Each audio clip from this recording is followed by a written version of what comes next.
سورہ فیل، سورہ فیل کا تعارف، مقام نزول۔ سورہ فیل مکہ مکرمہ میں نازل ہوئی ہے۔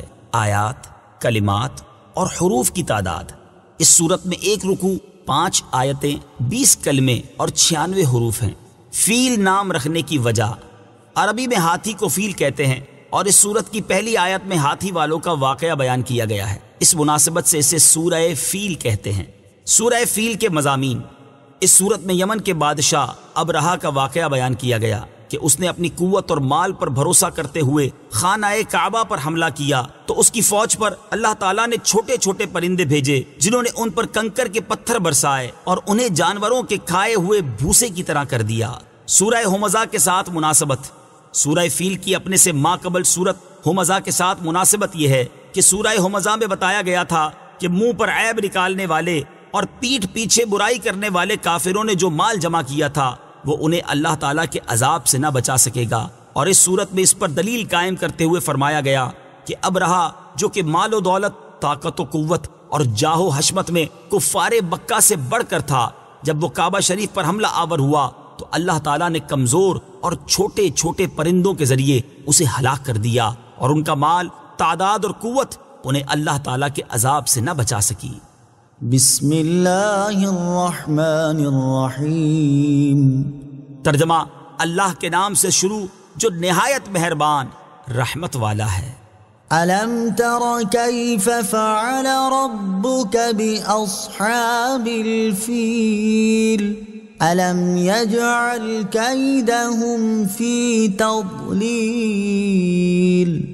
وَأَرْسَلَ عَلَيْهِمْ طَيْرًا أَبَابِيلَ تَرْمِيهِمْ بِحِجَارَةٍ مِّن سِجِّيلٍ فَجَعَلَهُمْ كَعَصْفٍ مَّأْكُولٍ۔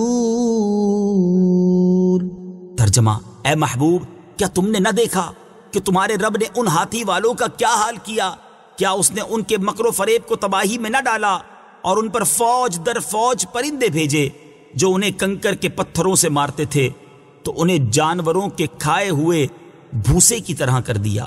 أَلَمْ تَرَ كَيْفَ فَعَلَ رَبُّكَ بِأَصْحَابِ الْفِيلِ۔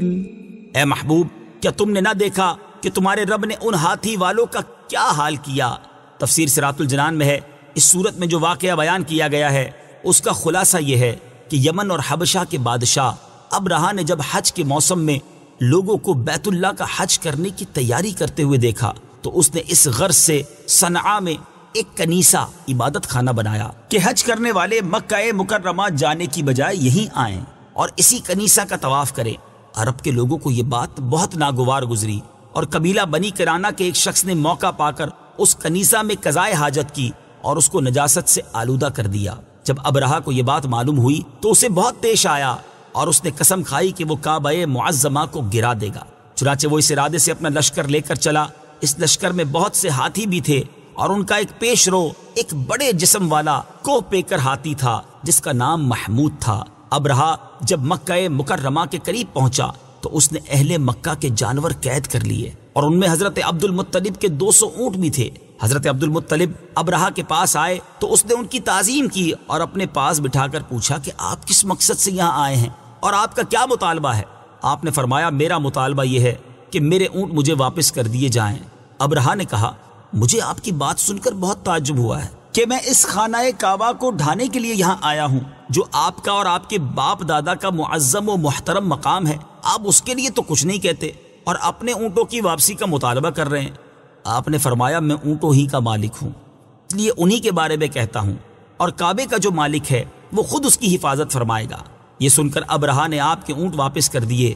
حضرت عبد المطلب نے واپس آ کر قریش کو صورتحال سے آگاہ کیا اور انہیں مشورہ دیا کہ وہ پہاڑوں کی گھاٹیوں اور چوٹیوں میں پناہ گزین ہو جائیں۔ چنانچہ قریش نے ایسا ہی کیا اور حضرت عبد المطلب نے کعبے کے دروازے پر پہنچ کر بارگاہ الہی میں کعبے کی حفاظت کی دعا کی اور دعا سے فارغ ہو کر آپ بھی اپنی قوم کی طرف چلے گئے۔ ابرہہ نے صبح تڑکے اپنے لشکر کو تیاری کا حکم دیا تو اس وقت محمود نامی ہاتھی کی حالت یہ تھی کہ جب اسے کسی اور طرف چلاتے تو چلتا تھا، لیکن جب کعبے کی طرف اس کا رخ کرتے تو وہ بیٹھ جاتا تھا۔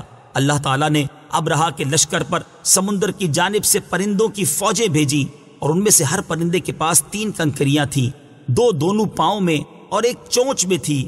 وہ پرندے آئے اور کنکر کے پتھروں سے انہیں مارنے لگے۔ چنانچہ جس شخص پر وہ پرندہ سنگریزہ چھوڑتا تو وہ سنگریزہ اس کے خود کو توڑ کر سر سے نکلتا ہوا جسم کو چیر کر ہاتھی میں سے گزرتا ہوا زمین پر پہنچ جاتا، اور ہر سنگریزے پر اس شخص کا نام لکھا ہوا تھا جس سنگریزے سے اسے ہلاک کیا گیا۔ اس طرح ان پرندوں نے ابرہہ کے لشکریوں کو جانوروں کے کھائے ہوئے بھوسے کی طرح کر دیا۔ جس سال یہ واقعہ